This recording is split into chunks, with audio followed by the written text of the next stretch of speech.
Pekabaran sahabat pagi ini penting sekali untuk diperhatikan, sebab masih dalam rangkaian pelajaran Bible Camp yang kita sudah lewati dari Manado dan Medan.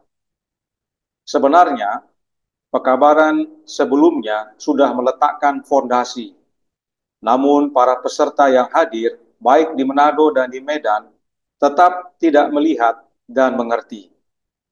Kiranya pekabaran sahabat ini dapat menolong kita yang mau membuka hati kepada kehadiran Kristus dalam hidup kita. Judul pekabaran sahabat ini adalah Hanya Iman, atau dalam bahasa Inggrisnya Faith Alone. Sejauh kita setelah lewati Bible Camp, kita sudah mempelajari bahwa ketidakpercayaan adalah penyebab terpisahnya manusia dari Allah.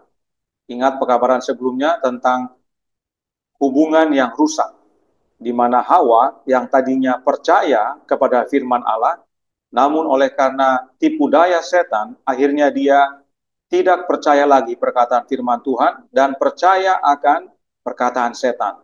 Inilah penyebab hubungan yang rusak, yaitu ketidakpercayaan. Kemudian kita juga pelajari tentang kepercayaan kepada Yesus adalah syarat untuk kita dapat dipersatukan kembali. Hubungan rusak itu dapat dipulihkan hanya dengan percaya kepada Yesus. Kemudian yang ketiga, orang percaya menerima kehidupan Kristus yang menjadikannya anggota ras manusia baru. Kenapa disebut manusia baru? Karena kita turut mengambil bagian dalam kodrat ilahi oleh menerima rohnya Yesus dalam hidup kita. Kita menjadi manusia yang memiliki alamiah ilahi saat kita menerima rohnya Kristus dalam hati. Yang keempat, Yesus menyebut proses ini sebagai kelahiran baru, yang tanpa itu tidak ada seorang pun yang dapat masuk ke dalam kerajaan Allah. Dan yang kelima adalah setelah dilahirkan kembali, orang percaya dianggap telah berada dalam Kristus. Apa yang benar dari Kristus berlaku bagi yang percaya. Nah, dengan ringkasan apa yang telah kita pelajari dalam Bible Camp sebelumnya, muncul pertanyaan, bagaimana dengan perbuatan? Bukankah perbuatan merupakan bagian dari proses pembenaran dan menjadi orang benar? Apakah iman saja sudah cukup? Atau haruskah saya menambahkan penurutan atau perbuatan? Ini adalah salah satu pertanyaan terpenting yang dapat diajukan seseorang ketika mempelajari Injil. Pertanyaan ini yang seringkali muncul dan memicu yang kita sebut sekarang dengan Protestanisme. Pertanyaan-pertanyaan ini yang seringkali muncul saat kita mempelajari tentang Injil. Ini memicu reformasi dan memunculkan apa yang kita sebut sekarang dengan Protestanisme. Inti persoalan reformasi dapat diringkas dalam dua poin utama, yaitu sola fide, yang artinya pembenaran semata-mata didasarkan pada iman di dalam Yesus Kristus, terlepas dari perbuatan dan jasa manusia. Sola scriptura, hanya Alkitab yang merupakan sumber doktrin Kristen yang berwenang, yang menggantikan ajaran gereja Katolik Roma. Kita ketahui dua istilah ini dikeluarkan atau dimunculkan oleh Martin Luther. Sola fide, sola scriptura. Dengan sola gratia atau hanya kasih karunia. Nah, dengan demikian, mari kita lihat apa yang Alkitab katakan tentang jalan, pembenaran, dan kebenaran. Kebenaran oleh iman harus selaras dengan tulisan Paulus. Itulah yang Martin Luther pelajari, dan karenanya kita perlu pahami. Mari kita baca dalam Roma 1 ayat 16 dan 17. Roma 1 ayat 16 dan 17 berkata, sebab aku mempunyai keyakinan yang kokoh dalam Injil, karena Injil adalah kekuatan Allah yang menyelamatkan setiap orang yang percaya, pertama-tama orang Yahudi, tetapi juga orang Yunani. Sebab di dalamnya nyata kebenaran Allah yang bertolak dari iman dan memimpin kepada iman, seperti ada tertulis, orang benar akan hidup oleh iman. Inilah ayat yang memicu reformasi di zaman kegelapan. Paulus mengatakan bahwa Injil Kristus adalah kekuatan Allah yang menyelamatkan setiap orang yang percaya. Dalam versi King James disebutkan power of God, yang artinya kuasa Allah. Dan kuasa Allah itu adalah Yesus Kristus, sebagaimana 1 Korintus 1 ayat 24. Fokus atau penekanannya adalah pada percaya, bukan pada perbuatan. Dalam Injil ini ditemukan kebenaran Allah. Nah, kita lihat, jika Anda mengetahui latar belakang Paulus, Anda akan lebih memahami apa yang dikatakannya. Paulus tidak tumbuh seperti Anda dan saya. Dia adalah seorang Farisi. Dia berkata tentang dirinya dalam Filipi 3 ayat 5 dan 6 yang berbunyi, disunat pada hari ke-8 dari bangsa Israel, dari suku Benyamin, orang Ibrani asli, tentang pendirian terhadap hukum Taurat, aku orang Farisi. Tentang kegiatan, aku penganiaya jemaat. Tentang kebenaran, dalam mentaati hukum Taurat, aku tidak bercacat. Menganalisa dirinya sendiri berdasarkan tuntutan hukum, ia, yaitu Paulus, merasa dirinya tidak bersalah. Artinya, ia hidup menurut hukum. Ia percaya bahwa ia memperoleh kebenaran yang dapat diperoleh dengan menuruti hukum. Namun, jelas Paulus menyadari bahwa dalam hal keselamatan, kebenaran semacam ini tidak ada gunanya. Dan mengatakan bahwa Injil adalah satu-satunya jalan menuju keselamatan, satu-satunya hal yang memiliki kuasa untuk menyelamatkan, dan tersedia bagi orang yang percaya, bukan bagi orang yang seperti saya, mencoba memperolehnya melalui perbuatan. Itulah sedikitnya kalau kita gambarkan kesaksian Paulus. Itulah yang Paulus nyatakan. Karenanya, orang benar akan hidup oleh iman, bukan oleh perbuatan. Apa maknanya? Kita lanjutkan. Roma 3 ayat 20. Sebab tidak seorang pun yang dapat dibenarkan di hadapan Allah oleh karena melakukan hukum Taurat, karena justru oleh hukum Taurat orang mengenal dosa. Paulus telah menempuh jalan hukum Taurat sebelumnya. Ia mencoba memperoleh kebenaran melalui jalan hukum Taurat, dan ia tahu bahwa hal itu tidak ada gunanya. Setelah membuktikan bahwa baik orang Yahudi maupun orang bukan Yahudi telah berdosa dan kehilangan kemuliaan Allah, Paulus menyimpulkan bahwa tidak ada manusia yang dapat dibenarkan, artinya dianggap benar di hadapan Allah melalui penurutan pada hukum Taurat. Paulus lanjutkan dengan mengatakan dalam ayat 21 dan 22. Tetapi sekarang, tanpa hukum Taurat, kebenaran Allah telah dinyatakan, seperti yang disaksikan dalam kitab Taurat dan kitab-kitab para nabi, yaitu kebenaran Allah karena iman dalam Yesus Kristus bagi semua orang yang percaya, sebab tidak ada perbedaan. Paulus sadar bahwa ada jalan lain menuju kebenaran, jalan yang benar-benar berhasil. Dan jalan itu tidak bergantung pada hukum. Artinya, jalan itu tidak bergantung pada diri yang menuruti hukum. Tidak bergantung pada saya yang melakukan perbuatan baik. Itu adalah kebenaran Allah oleh iman dalam Yesus Kristus bagi semua orang yang percaya, baik orang Yahudi maupun orang bukan Yahudi. Jika Anda hanya percaya, jika Anda menaruh kepercayaan Anda pada Allah, Allah akan memberi Anda kebenaran yang tidak Anda peroleh melalui perbuatan. Allah akan membuat Anda benar dengan memberi Anda kebenaran orang lain, yaitu kebenaran anaknya. Kebenaran ini berbeda dengan kebenaran yang kita peroleh karena menuruti hukum. Paulus memiliki kebenaran hukum Taurat.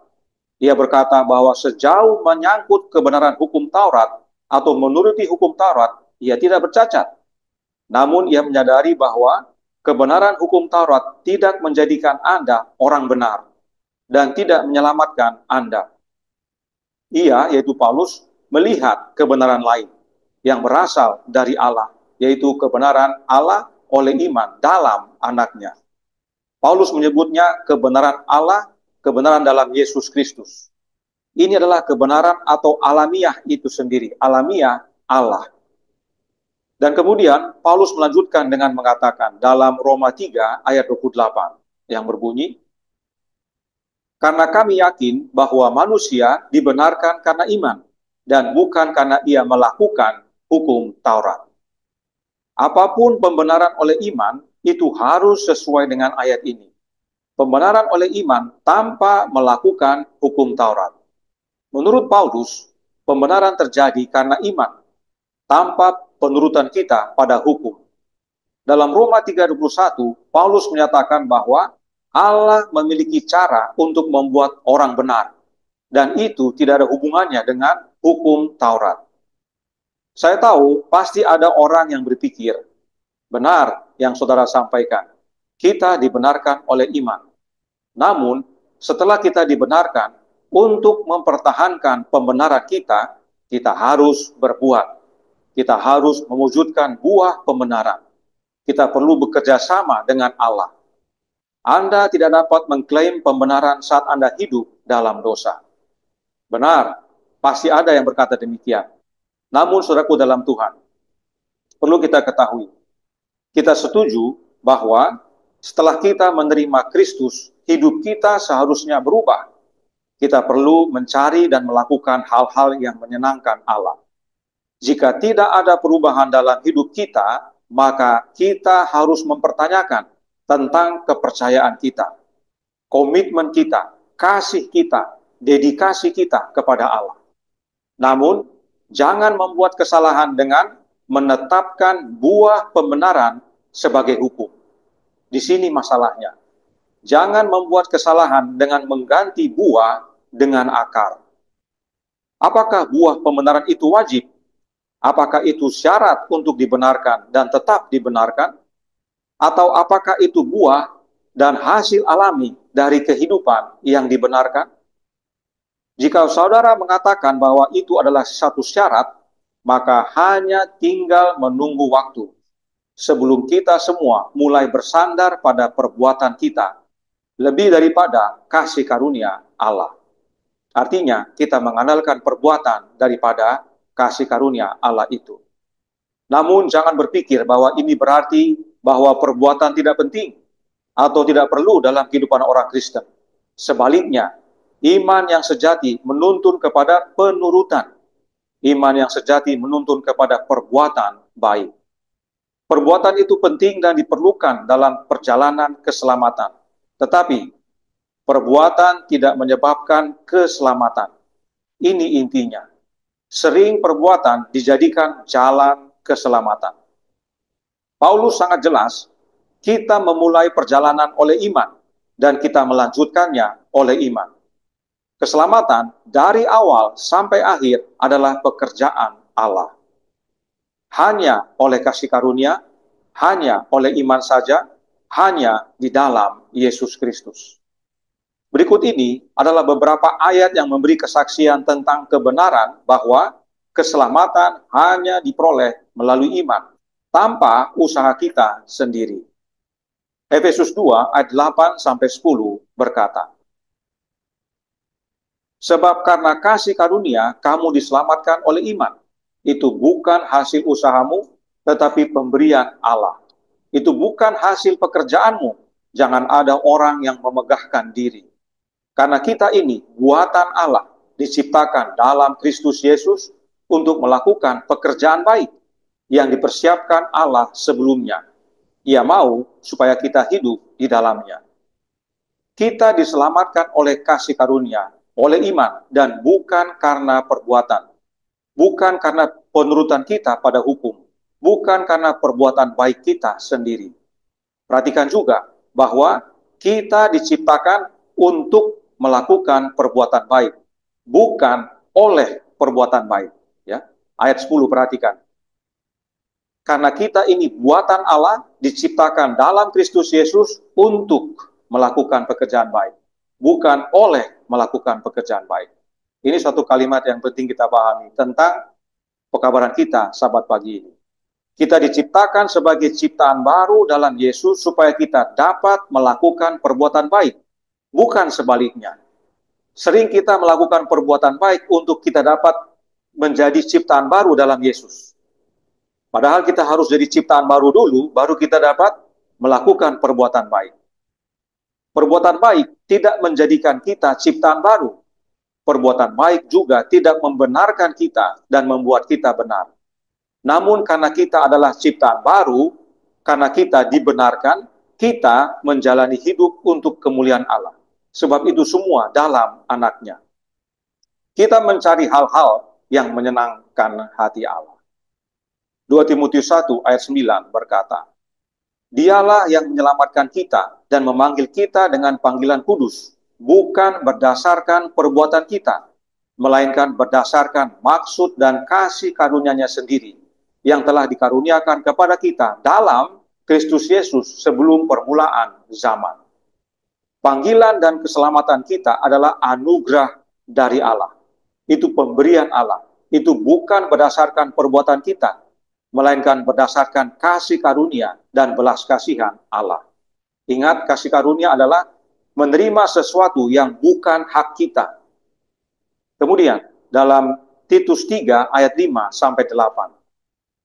Pada waktu itu, Dia telah menyelamatkan kita, bukan karena perbuatan baik yang telah kita lakukan, tetapi karena rahmat-Nya oleh permandian kelahiran kembali, dan oleh pembaharuan yang dikerjakan oleh Roh Kudus, yang sudah dilimpahkannya kepada kita oleh Yesus Kristus. Ya, perhatikan sini, roh tersebut dilimpahkan oleh siapa?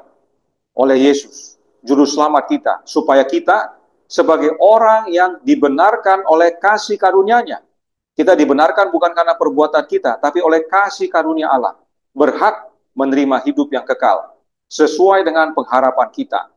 Perkataan ini benar, dan aku mau supaya engkau dengan yakin menguatkannya, agar mereka yang sudah percaya kepada Allah sungguh-sungguh berusaha melakukan pekerjaan yang baik.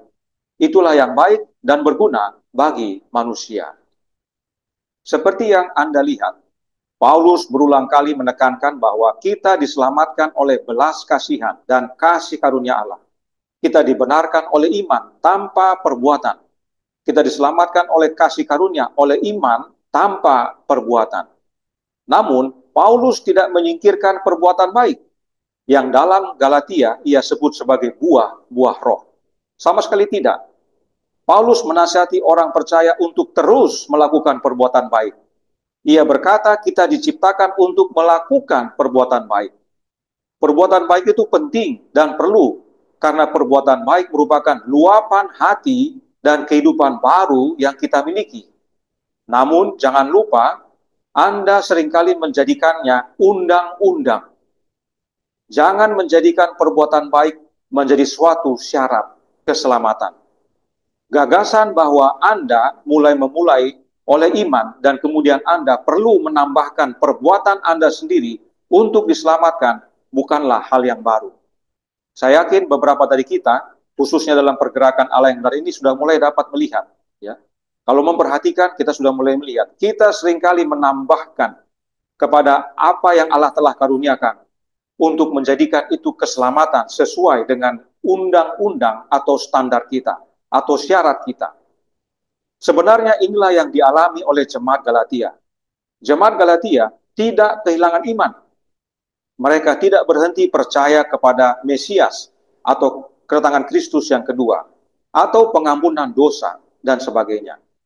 Masalahnya adalah meskipun mereka memulai perjalanan mereka dengan iman, mereka pikir mereka akan menyelesaikan perjalanan mereka dengan perbuatan mereka. Jadi mereka mulai dengan iman, mereka pikir mereka akhiri dengan perbuatan mereka. Galatia 3 ayat 1 sampai 3 berkata, Hai orang-orang Galatia yang bodoh, siapakah yang telah mempesona kamu? Bukankah Yesus Kristus yang disalibkan itu telah dilukiskan dengan terang di depanmu? Hanya ini yang hendak ku ketahui daripadamu. Adakah kamu telah menerima roh karena melakukan hukum Taurat, atau karena percaya kepada pemberitaan Injil? Adakah kamu sebodoh itu? Kamu telah mulai dengan roh, maukah kamu sekarang mengakhirinya di dalam daging. Artinya, roh itu adalah iman dan daging itu adalah perbuatan. Mereka, yaitu jemaat Galatia, memulai perjalanan mereka oleh iman. Mereka menerima Yesus dan menerima Roh Kudus oleh iman. Atau dalam istilah lainnya, mereka diampuni dan dibenarkan oleh iman. Tetapi sekarang, mereka mencari pengudusan atau penyempurnaan melalui perbuatan. Mereka berpikir bahwa karena mereka telah diterima dalam tubuh Kristus dan menjadi anak-anak Allah, mereka dapat melakukannya, yaitu melakukan penyelamatan oleh perbuatan. Atau seperti yang dipikirkan beberapa orang saat ini, Kristus sama persis dengan kita. Dia melakukannya, kita pun bisa. Kita tidak dapat memperoleh pengampunan, tetapi setelah diampuni. Kristus adalah kuasa yang dengannya kita dapat melakukan apa yang telah dia lakukan. Di sini perbedaannya. Mungkin sepertinya tipis. Banyak orang merasa bahwa Kristus adalah manusia, sama seperti kita, betul. Dan oleh karena itu banyak orang merasa bahwa kalau Yesus bisa, saya juga bisa. Kita lupa bahwa Yesus dalam melakukannya di dunia ini, dia melakukan oleh karena dia menerima Bapa tinggal dalam dia. Dia berkata, Bapa tinggal dalam aku dan aku tinggal dalam Bapa. Apa yang saya katakan, apa yang saya buat, itu adalah pekerjaan Allah dalam hidupnya. Itu yang membuat kita lupa. Dan inilah yang kita perlukan. Kenapa kita perlu kuasa yang dari Yesus, agar apa yang kita katakan dan yang kita buat, itu bukan berasal dari diri kita, tapi pekerjaan Kristus dalam hidup kita. Jadi, mereka, umat Galatia, menghabiskan hidup mereka untuk berusaha menuruti hukum dengan sempurna oleh kekuatan mereka agar dapat disucikan dan diselamatkan. Ini salah, saudaraku dalam Tuhan. Sebab demikianlah jemaat Galatia dan demikianlah kita juga. Mereka mengira mereka akan menyelesaikan perjalanan melalui perbuatan. Paulus lanjutkan dengan mengatakan dalam Galatia 3 ayat 11 dan 12. Dan bahwa tidak ada orang yang dibenarkan di hadapan Allah karena melakukan hukum Taurat adalah jelas karena orang yang benar akan hidup oleh iman. Tetapi dasar hukum Taurat bukanlah iman, melainkan siapa yang melakukannya akan hidup karenanya. Harap diingat bahwa ketika Paulus berkata dalam Galatia 3 ayat 11, tidak ada seorang pun yang dibenarkan di hadapan Allah karena melakukan hukum Taurat, ia, yaitu Paulus, tidak membatasi apa yang dikatakannya pada apa yang kita sebut pembenaran. Mungkin seseorang akan berkata, Paulus berbicara tentang pembenaran dan bukan pengudusan. Ini tidak sesuai dengan konteks. Jemaat Galatia menerima Injil, Roh, dan pengampunan atas dosa-dosa masa lalu mereka oleh iman. Mereka memulainya oleh iman. Jadi, jika kita membatasi pembenaran yang Paulus bicarakan pada pengampunan dosa, maka perkataan Paulus menjadi tidak berarti. Karena jemaat Galatia dibenarkan oleh iman. Mereka menerima Roh Kudus oleh iman. Mereka memulai perjalanan mereka dengan benar oleh iman. Jadi, mereka sudah tahu apa yang ditulis oleh Paulus. Sayangnya, mereka tidak hidupkan pada akhirnya. Mereka tidak mempersalahkannya. Masalahnya adalah bahwa setelah mereka dibenarkan, mereka mencari sesuatu yang lain. Mereka berusaha disempurnakan melalui perbuatan. Mereka mencari apa yang kita sebut pengudusan, atau paling tidak mempertahankan status dibenarkan. Dan mereka mencarinya melalui perbuatan. Paulus membalas masalah ini dalam suratnya. Bagi kita yang sudah ikuti pekabaran sebelumnya, inilah yang kita sebut dengan Christian checklist. Kita dibenarkan saat kita menerima Kristus sebagai juru selamat pribadi kita, yaitu pada waktu kita dibaptiskan. Proses pembenaran oleh iman itu sekejap. Saat kita terima Yesus sebagai juru selamat kita oleh iman, kita dibenarkan saat itu. Namun tidak hanya di situ, kita harus bertumbuh, berjalan. Itulah yang kita sebut dengan proses pengudusan, sanctification by faith. Nah, masalahnya dengan jemaat Galatia, masalahnya dengan kita semua adalah proses pengudusan itu kita lakukan dengan standar kita. Saya sudah ini, saya sudah itu, saya sudah buat ini, saya sudah buat itu. Kita menjadi Christian checklist, seperti orang Farisi. Saya sudah begini ya Tuhan, saya tidak seperti orang pemungut cukai itu, dan sebagainya, dan sebagainya. Inilah proses yang terjadi dalam hidup kita, yang perlu diingatkan kembali kepada kita sahabat pagi ini. Jadi, ketika kita membaca kata dibenarkan dalam surat ini, kita tidak boleh membatasinya pada pengampunan dosa. Kita harus memahaminya seperti Paulus yang mencakup seluruh keselamatan, pembenaran, pengudusan, dan pemuliaan. Bagaimanapun juga, kata Yunani yang diterjemahkan sebagai dibenarkan berarti dianggap atau dinyatakan benar. Kita tidak boleh bersandar pada perbuatan kita pada tahap apapun. Ya, tidak bisa kita bersandar pada, oh, checklist saya tadinya 5, sekarang saya kurangi jadi tinggal 2, 3 saya hapus. Tidak ada perbuatan kita dalam tahap apapun, dalam level apapun tidak ada manfaatnya. Itu selalu karena kasih karunia oleh iman. Kepada jemaat di Kolose, Paulus tulis, Kolose 2 ayat 6, yang berbunyi, kamu telah menerima Kristus Yesus, Tuhan kita. Karena itu hendaklah hidupmu tetap di dalam Dia. Selanjutnya, mengenai tetap dalam Dia ini, dikatakan, menerima Dia sama dengan pembenaran berjalan di dalam Dia, sama dengan pengudusan. Inilah perbedaan antara Christian checklist dengan kasih karunia Allah. Allah mengaruniakan pembenaran itu di dalam anaknya. Dan bila mana kita hidup di dalam Dia, sebagaimana Paulus katakan dalam Kolose 2:6 ini, kita menerima Kristus, dan kita menerima pembenaran di dalam Kristus, artinya hidup dalam Dia, berjalan seperti Dia, dan itulah yang disebut dengan pengudusan. Pengudusan bukan karena checklist yang kita sudah buat, tapi pengudusan oleh karena pekerjaan Kristus di dalam hidup kita. Menerima Yesus adalah apa yang kita sebut pembenaran. Berjalan dalam Yesus adalah yang kita sebut dengan pengudusan. Dan Paulus berkata, sebagaimana kamu telah dibenarkan, maka teruslah dikuduskan. Oleh iman, bukan oleh perbuatan. Jadi proses pengudusan itu adalah pekerjaan Kristus dan kita terima oleh iman. Itu sebabnya disebut pengudusan oleh iman. Ingatlah bahwa Paulus adalah seorang Farisi. Ia seorang legalis. Ia tahu apa artinya memperoleh keselamatan melalui perbuatan. Ketika Paulus memahami kabar baik tentang keselamatan, ia berkata dalam suratnya kepada jemaat di Filipi. Filipi 3 ayat 9 berbunyi, dan berada dalam Dia, itu dalam Yesus, bukan dengan kebenaranku sendiri. Karena tadinya Paulus menggunakan perbuatannya sebagai kebenarannya. Ya, perhatikan, karena mentaati hukum Taurat. Itulah kebenaran Paulus sebelumnya. Melainkan dengan kebenaran karena kepercayaan kepada Kristus.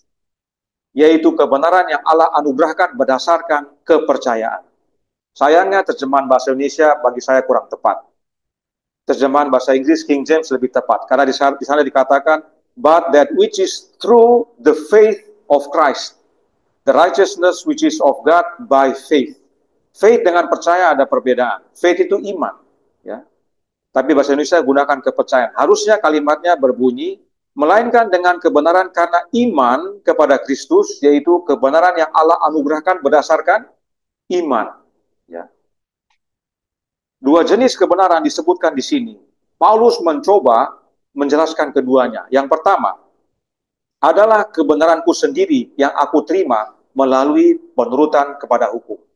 Paulus akui itu pada akhirnya, setelah dia menyadari dan mengenal siapa Yesus. Bahwa apa yang dia lakukan sebelumnya itu adalah proses pembenaran oleh kekuatannya sendiri. Yaitu dengan menurut hukum. Dia bilang, kalau menurut hukum, saya tidak bercacat, saya sempurna. Nah yang kedua, dia bilang, kebenaran Allah yang saya terima oleh iman. Yang dianugerahkan berdasarkan iman. Hukum dan iman adalah dua jalan yang berbeda. Menuju dua jenis kebenaran yang berbeda. Tapi tidak menyatakan bahwa keduanya saling bertentangan. Saya mengatakan bahwa keduanya adalah dua jalan yang berbeda. Yang satu menuntun kepada Allah, yang lain tidak. Perhatikan, dalam ayat Filipi 3:9 tadi ada dikatakan berada di dalam. Penting untuk diingat bahwa Paulus berbicara tentang berada di dalam dengan bentuk kalimat sekarang. Ya, present tense dalam bahasa Inggrisnya. Lihat yang warna kuning. Bukan masa lalu, yaitu pembenaran, atau masa depan, yaitu pemuliaan. Tetapi sekarang, yaitu pengudusan. Jadi kita perlu pahami, Kita semua sudah menerima Kristus sebagai juru selamat pribadi pada waktu kita dibaptiskan. Ada yang mungkin 5 tahun lalu, ada yang mungkin 10 tahun lalu, ada yang sudah mungkin 40 tahun lalu. Itulah yang disebut dengan pembenaran oleh iman. Itulah masa lalu. Masa depan, pada waktu Yesus datang kedua kali, itulah pemuliaan.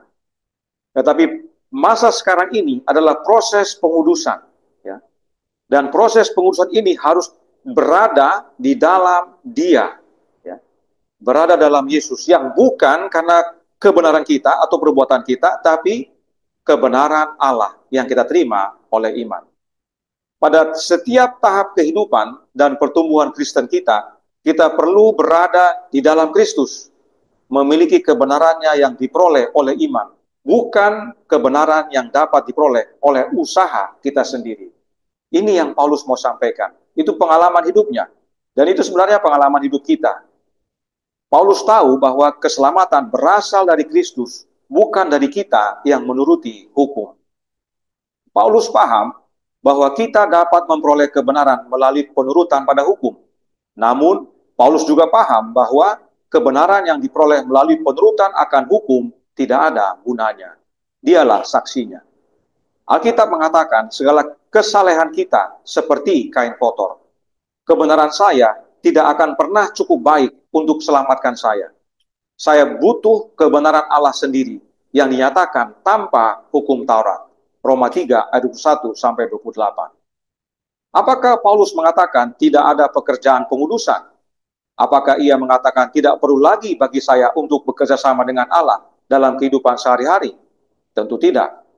Dalam surat yang sama, yaitu buku Roma, Paulus lanjutkan dengan mengatakan dalam Roma 6 ayat 12 dan 13. Sebab itu hendaklah dosa jangan berkuasa lagi di dalam tubuhmu yang fana, supaya kamu jangan lagi menuruti keinginannya. Dan janganlah kamu menyerahkan anggota-anggota tubuhmu kepada dosa untuk dipakai sebagai senjata kelaliman.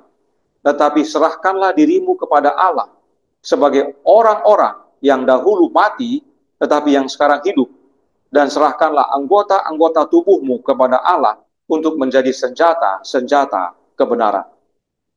Dan dalam pasal 12 dari buku Roma, Paulus lanjutkan ayat 1 sampai 2. Karena itu, saudara-saudara, demi kemurahan Allah, aku menasihatkan kamu, supaya kamu mempersembahkan tubuhmu sebagai persembahan yang hidup, yang kudus, dan yang berkenan kepada Allah. Itu adalah ibadahmu yang sejati. Janganlah kamu menjadi serupa dengan dunia ini, tetapi berubahlah oleh pembaharuan budimu, sehingga kamu dapat membedakan manakah kehendak Allah, apa yang baik, yang berkenan kepada Allah, dan yang sempurna. Paulus sama sekali tidak menganjurkan atau mendukung kehidupan yang penuh kemalasan rohani dan dosa. Yesus dengan jelas berkata, pergilah dan jangan berbuat dosa lagi. Namun kesalahan banyak orang Kristen adalah mereka menjadikan pekerjaan pengudusan sebagai peraturan dan menjadikan bagian dari pembenaran oleh iman. Artinya, seperti yang diajarkan gereja Katolik, banyak orang saat ini mengajarkan bahwa pekerjaan yang Kristus lakukan bagi kita di kayu salib tidak cukup untuk selamatkan kita. Hanya mempercayainya dan menerimanya saja tidak cukup untuk diselamatkan. Kita perlu tambahkan perbuatan kita sendiri yang dikaitkan dengan pekerjaan Yesus di dalam diri kita untuk memperoleh keselamatan. Jadi saudaraku dalam Tuhan, saya bukan mendiskreditkan gereja Katolik. Tapi inilah tantangan gereja Katolik dan itu sebabnya muncul reformasi yang dibuat oleh Martin Luther. Karena gereja Katolik mengajarkan bahwa pembenaran yang diberikan oleh Yesus oleh kematiannya di kayu salib tidak cukup. Harus kita tambah dengan perbuatan kita.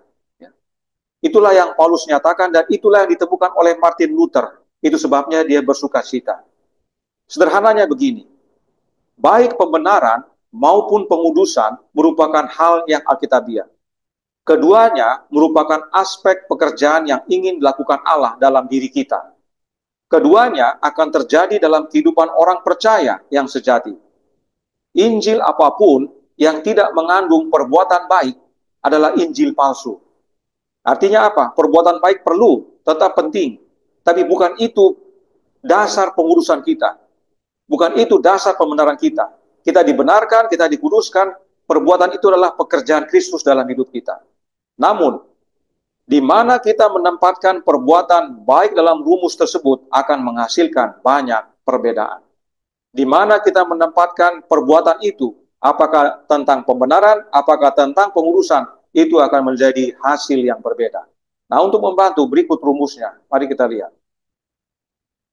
Injil yang benar, rumusnya hanya iman atau faith alone sama dengan keselamatan ditambah perbuatan.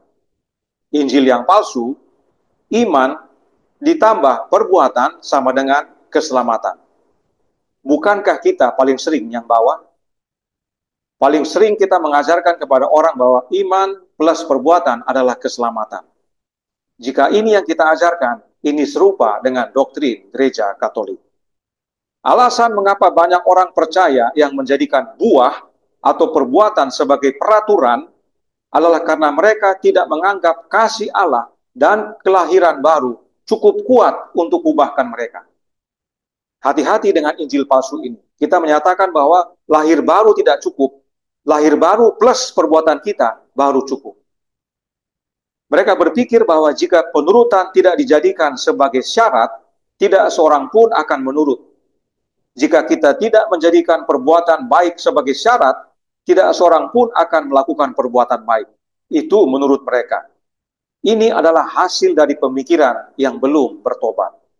Siapapun yang berpikir seperti ini harus mempelajari apa yang dimaksudkan Paulus ketika dia berkata dalam 2 Korintus 5 ayat 14. Sebab kasih Kristus yang menguasai kami. For the love of Christ controls us. Kalau dalam bahasa King James, for the love of Christ constraineth us. Ya. Seperti yang kita ketahui dari Alkitab, pembenaran artinya dibenarkan.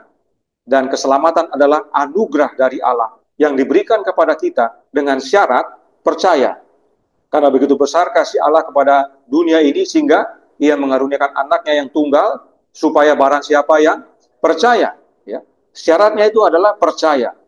Alasannya adalah karena ketika kita menerima Yesus sebagai juru selamat saya dan percaya kepadanya, pertama, saya menerima hidupnya. Hidup yang benar dan diselamatkan. Hidup yang bersatu dengan Allah dan bebas dari kuasa dosa serta kematian. Ini pentingnya kita mengenal hidup Yesus yang adalah rohnya. Orang banyak rasa risih dengan istilah roh Kristus, adalah roh kudus. Roh Kristus itu adalah hidupnya. Roh Nubuat katakan pemberian roh adalah pemberian hidup Kristus.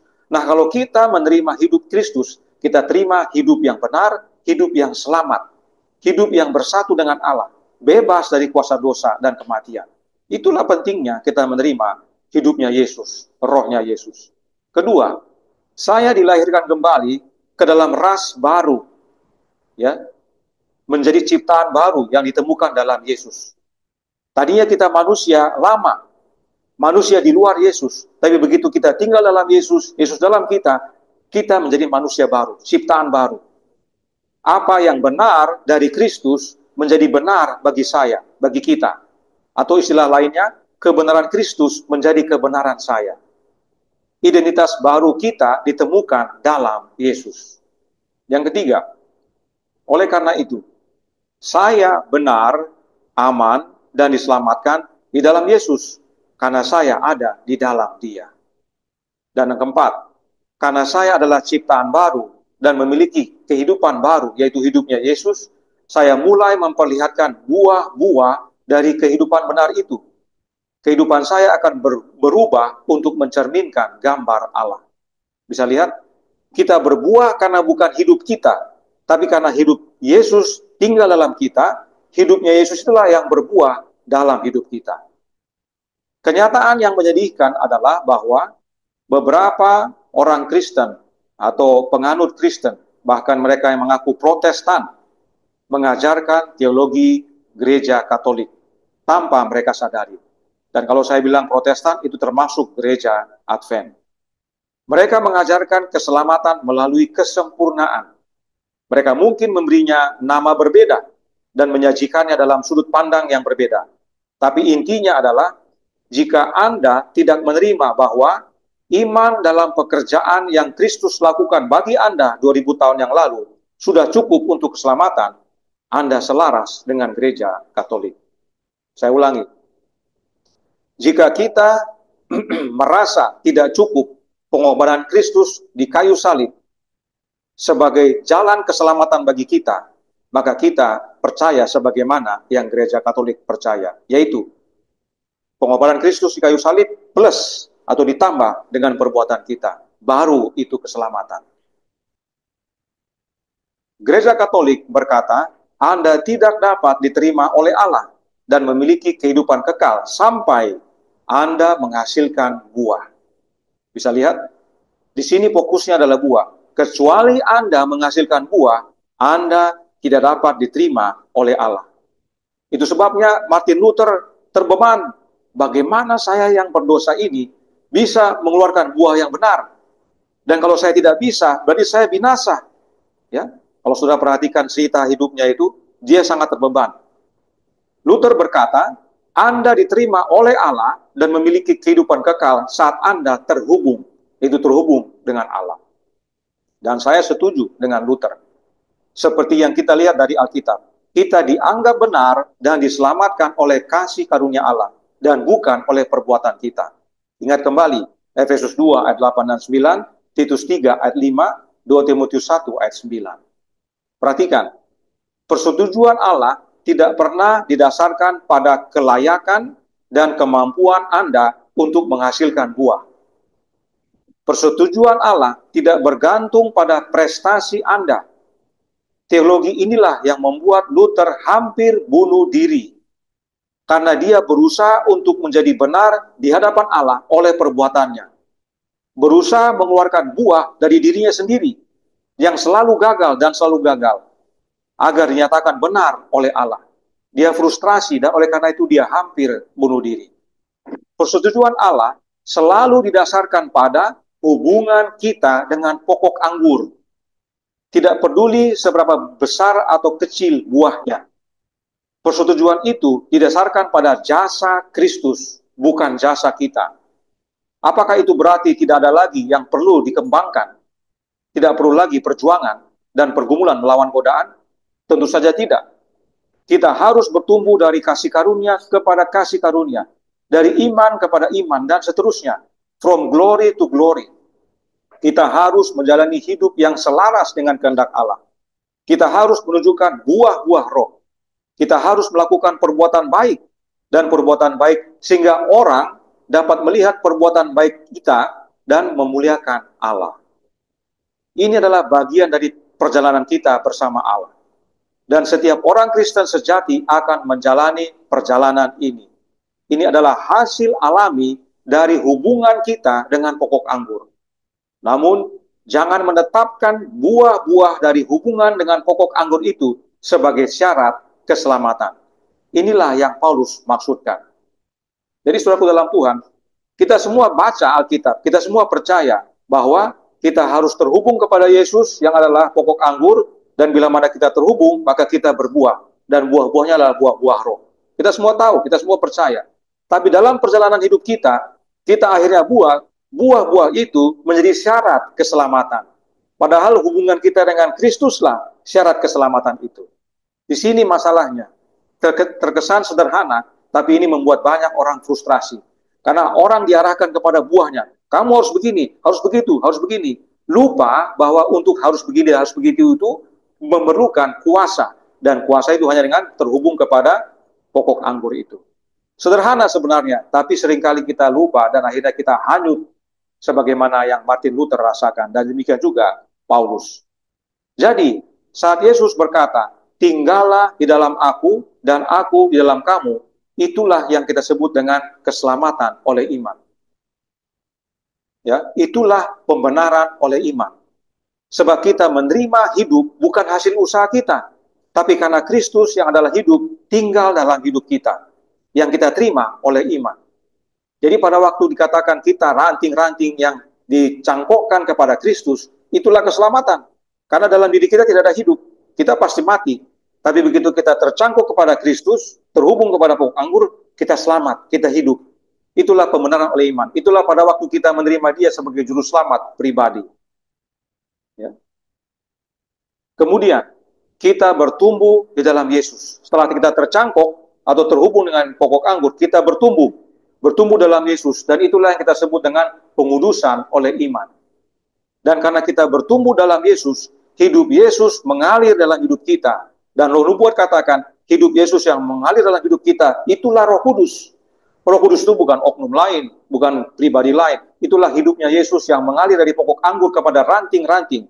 Maka kita berbuah. Artinya buah itu pekerjaan siapa? Pekerjaan Yesus. Dan oleh karena kita berbuah, Yesus berkata, dalam hal inilah Bapakku dipermuliakan, yaitu jika kamu berbuah banyak. Inilah pemuliaan oleh iman.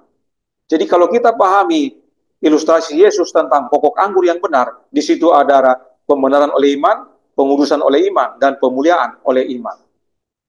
Namun, begitu sering kita jadikan buah-buah menjadi syarat keselamatan, yaitu agar Kristus tinggal dalam kita.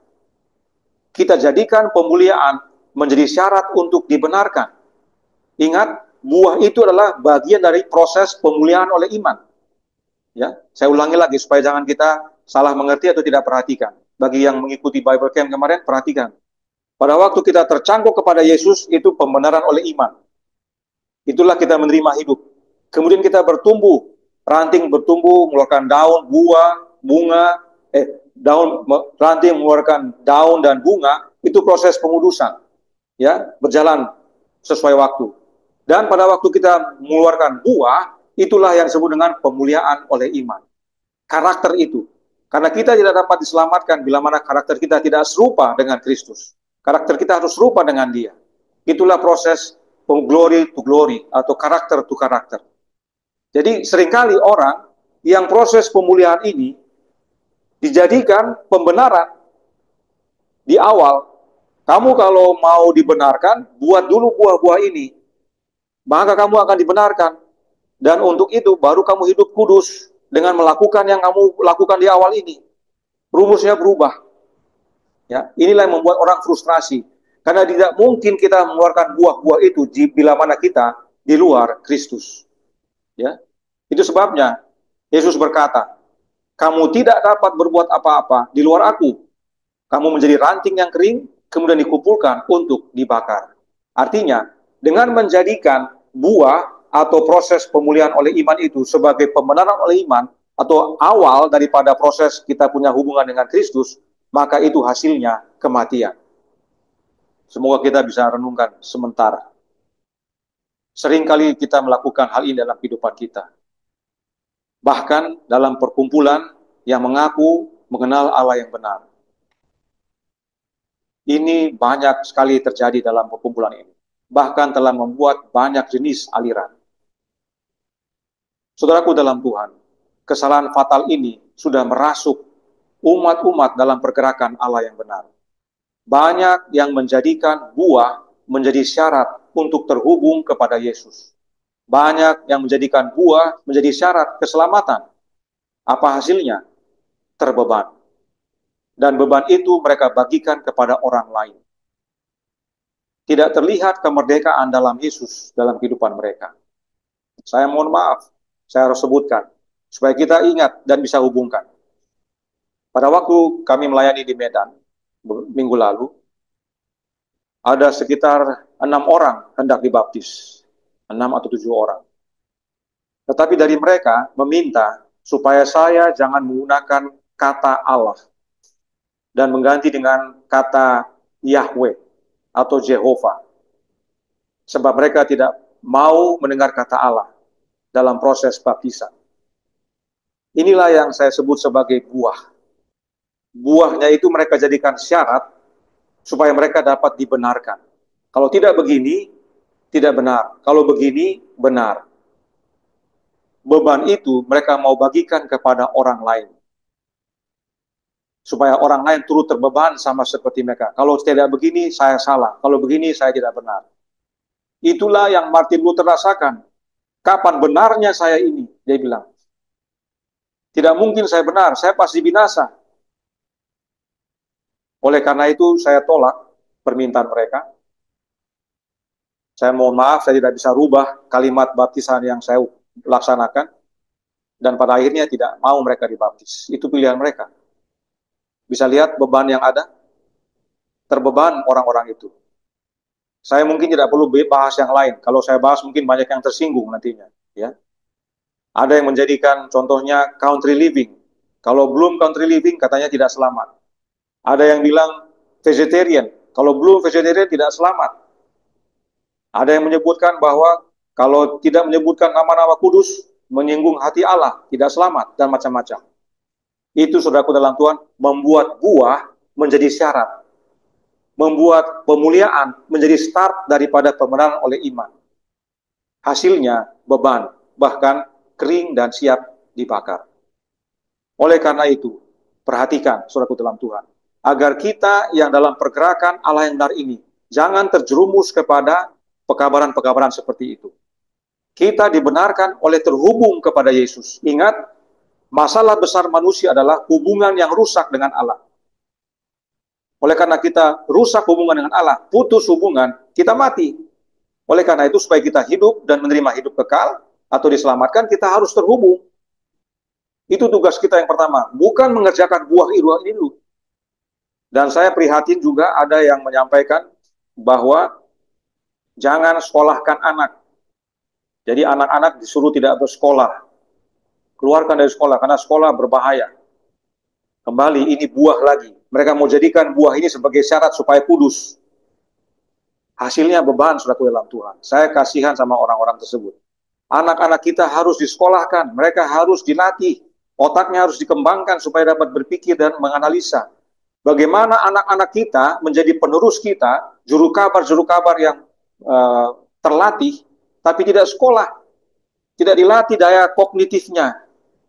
Kita harus latih otak mereka untuk dapat berpikir, menganalisa, dan menjelaskan. Bagaimana mereka menerangkan akan kebenaran kepada orang lain jika mereka tidak dilatih.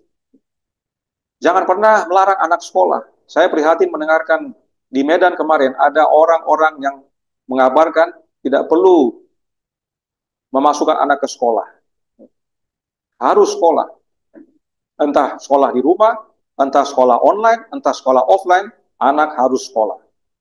Karena bukan buah sebagai dasar pembenaran. Kita terhubung dengan Yesus bukan karena kita buat dulu buah-buahnya. Kita harus terhubung kepada Dia dan terhubung kepada Dia oleh iman. Efesus 3:17 katakan apa? Kristus diam dalam hatimu oleh iman. Ya. Itu sebabnya hanya iman, saudaraku dalam Tuhan. Jangan khawatir dengan perbuatan-perbuatan ini dulu. Kalau saudara memang menghidupkannya, silakan. Tapi jangan jadikan beban saudara jadi beban orang lain. Jangan paksakan standar saudara kepada orang lain. Jangan jadikan checklist saudara sebagai checklist orang lain. Jadikan standar Allah, checklist Allah, kebenaran Allah, kuasa Allah, yaitu Yesus dalam hidup Anda. Baru izinkan Dia bekerja, maka Anda berbuah. Buah yang Dia kerjakan. Oleh sebab itu, Paulus berkata, carilah hal-hal yang di atas. Tetapi mengapa harus dicari? Kolose 3 ayat 1 berkata, karena itu, kalau kamu dibangkitkan bersama dengan Kristus, carilah perkara yang di atas, di mana Kristus ada, duduk di sebelah kanan Allah. Anda mencari perkara-perkara yang di atas, karena Anda telah dibangkitkan bersama Kristus, memiliki hidup yang kekal, terhubung dengan pokok anggur, dan memiliki keselamatan. Kenyataan yang menyedihkan dan berbahaya adalah bahwa saat ini banyak orang yang berpandangan keliru bahwa pembenaran tidak hanya oleh iman, tetapi oleh iman dan perbuatan. Alasan mengapa hal ini berbahaya adalah karena hal ini mengalihkan fokus dari pekerjaan dan jasa Yesus kepada pekerjaan dan jasa kita.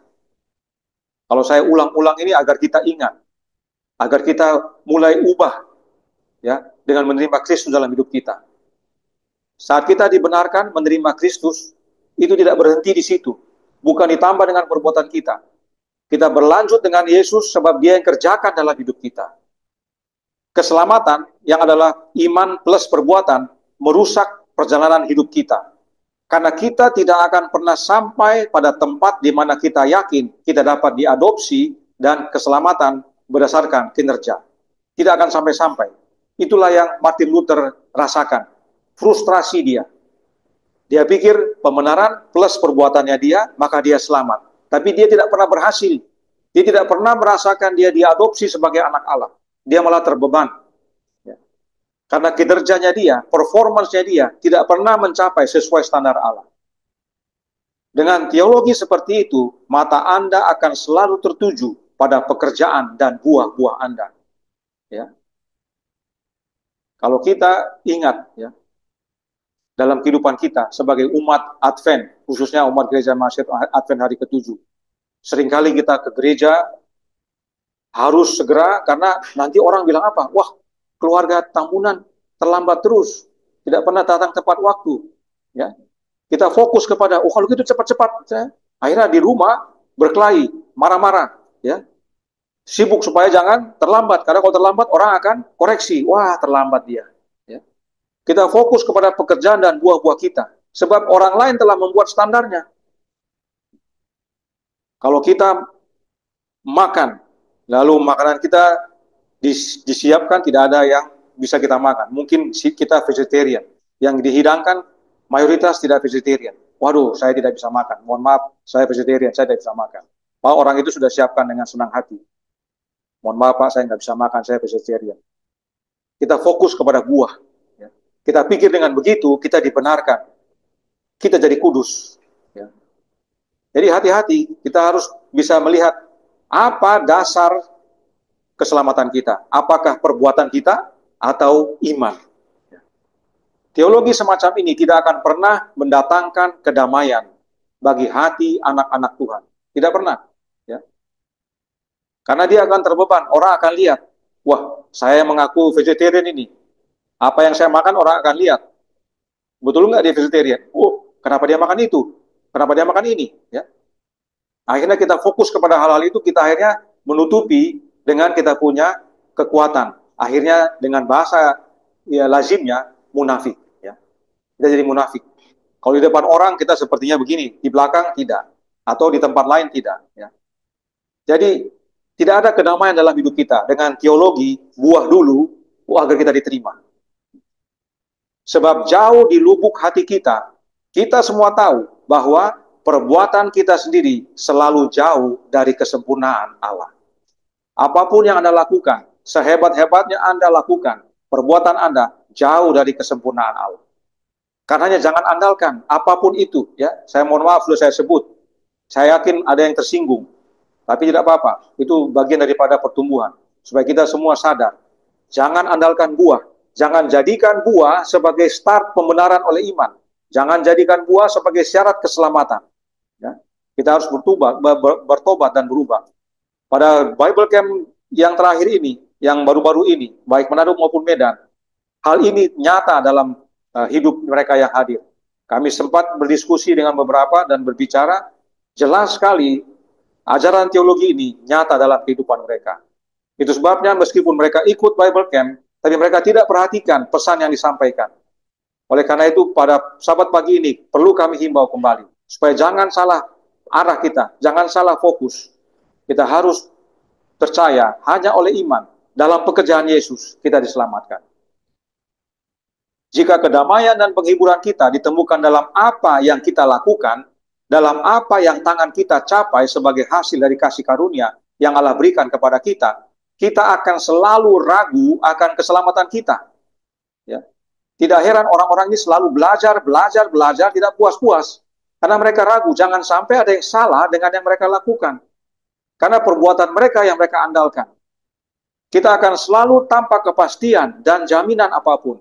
Kita tidak akan pernah memiliki kesadaran yang jelas untuk datang kepada Allah. Karena sebagian dari fondasi kita adalah perbuatan kita yang kita tidak tahu atau kita tahu tidak cukup baik. Itu sebabnya dalam Konsili Trent Gereja Katolik berkata, Konsili Trent chapter 9 berbunyi, tidak seorang pun dapat mengetahui dengan kepastian iman yang tidak dapat keliru bahwa ia telah memperoleh kasih karunia Allah. Apa makna daripada kalimat singkat ini? Artinya, Gereja Katolik mengajarkan bahwa tidak ada seorang pun yang merasa pasti akan keselamatannya. Bukankah itu berbahaya? Sebab apa? Sebab pembenaran pekerjaan keselamatan yang Yesus kerjakan di kayu salib tidak cukup, harus ditambah dengan perbuatan. Nah, perbuatan ini kita tahu tidak pernah cukup, kita tahu tidak pernah sempurna. Lalu bagaimana pastinya? Akhirnya merasa tidak pasti. Namun di sisi lain, jika kedamaian dan penghiburan kita ditemukan dalam apa yang telah dilakukan Allah melalui Yesus, dan dalam kebenaran Allah yang sempurna yang dinyatakan dalam diri Yesus di kayu salib, maka sungguh kita memiliki fondasi yang kuat dan menghibur yang membawa kita dengan selamat melewati hidup dan kematian ke dalam tangan Kristus. Dengan iman, oleh iman, percaya kepada pekerjaan Yesus di kayu salib, itulah yang membawa kita kedamaian dan penghiburan. Itu bukan hasil usaha kita, itu pekerjaan Allah dalam hidup kita. Kita dapat memiliki keyakinan dan kepastian karena pengampunan, penerimaan, dan kebenaran kita tidak didasarkan pada seberapa baik doa-doa kita, seberapa baik perbuatan-perbuatan kita. Semuanya didasarkan pada kasih karunia dan belas kasihan Allah, kasih dan kesetiaannya. Pemahaman Luther yang direformasi tentang pembenaran oleh iman membuatnya berkata, inilah kesaksian Luther. Dia bilang begini, barang siapa dapat berkata, aku adalah anak Allah melalui Kristus, yang adalah kebenaranku, dan tidak putus asa meskipun ia kurang dalam melakukan perbuatan baik yang selalu mengecewakan kita, ia percaya dengan benar. Bisa lihat saudaraku dalam Tuhan? Ini perkataan Martin Luther yang sempat putus asa, hampir bunuh diri, karena dia berusaha benar dengan kekuatannya.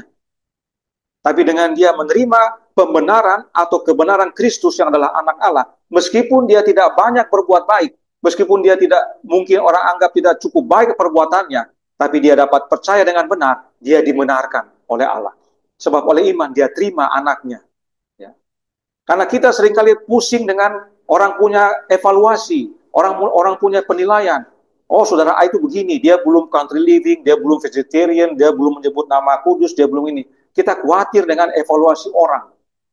Kita lupa, evaluasi terutama adalah evaluasi Allah kepada kita. Apa yang Bapa lihat kepada kita? Adakah anaknya tinggal dalam hidup kita? Itu yang Bapa perlu lihat dalam hidup kita. Allah mendamaikan kita dengan dia di dalam anaknya. Siapa dalam anaknya, siapa dalam Yesus, tahan uji. Itu yang Bapak mau lihat. Dia tidak mau lihat perbuatan kita itu. Itu sia-sia, tidak akan sempurna kita. Itu bukan tidak baik, itu semua hal yang baik. Tapi jangan jadikan itu syarat. Jangan jadikan itu standar untuk keselamatan. Ini masalah yang terjadi dalam pergerakan ini. Ini masalah terjadinya banyak aliran. Karena buah dijadikan pokok, buah dijadikan akar. Saudaraku dalam Tuhan, jika kita memahami Injil dengan benar, kita akan merasakan pengharapan yang mendalam. Ada harapan bagi manusia yang sedang berjuang dan putus asa, seperti Martin Luther. Undangan Yesus kepada kita semua berkata dalam Matius 11 ayat 28. Marilah kepadaku semua yang letih lesu dan berbeban berat, aku akan memberi kelegaan kepadamu. Janjinya kepada Anda adalah dan akan selalu. Yohanes 5 ayat 24. Aku berkata kepadamu, sesungguhnya barang siapa mendengar perkataanku dan percaya kepada dia yang mengutus aku, ia mempunyai hidup yang kekal dan tidak turut dihukum, sebab ia sudah pindah dari dalam maut ke dalam hidup. Saudaraku dalam Tuhan, adalah harapan kami kita semua memahami dengan benar apa itu Injil. Adalah harapan kami kita semua memahami betapa indah Injil itu. Bahwa Injil memerdekakan kita.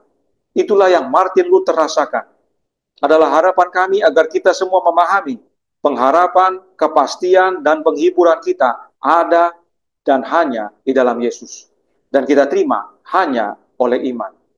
Saat kita memahami Injil sebagaimana dalam Yesus, ingat, Injil yang benar hanya oleh iman, sama dengan keselamatan dan perbuatan. Sebab keduanya adalah pekerjaan Yesus dalam hidup kita.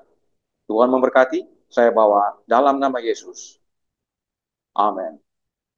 Kita berdoa. Bapa kami yang di sorga, Allah pencipta langit dan bumi, laut dan segala isinya, Allah yang maha besar, maha kuasa, sumber segalanya, yang kami sembah selalu melalui anak-Mu yang tunggal, Yesus Kristus. Kami mohon ampun ya Tuhan. Kalaupun contoh-contohnya seperti country living, vegetarian, nama-nama kudus. Tapi masih banyak hal-hal yang lain yang kami jadikan buah-buah sebagai standar, sebagai undang-undang, sebagai syarat keselamatan. Kami lupa bahwa dengan itu kami tinggal di luar Yesus. Kami jadi kering dan siap dibakar. Tuhan kiranya melalui pekabaran pagi hari ini, yang mana nasihat dari Paulus dan juga Martin Luther, bahwa keselamatan bukan karena perbuatan. Engkau karuniakan keselamatan kepada kami adalah kasih karuniamu. Kami yang tidak layak ini, Engkau karuniakan keselamatan. Dan kami terima hanya oleh iman.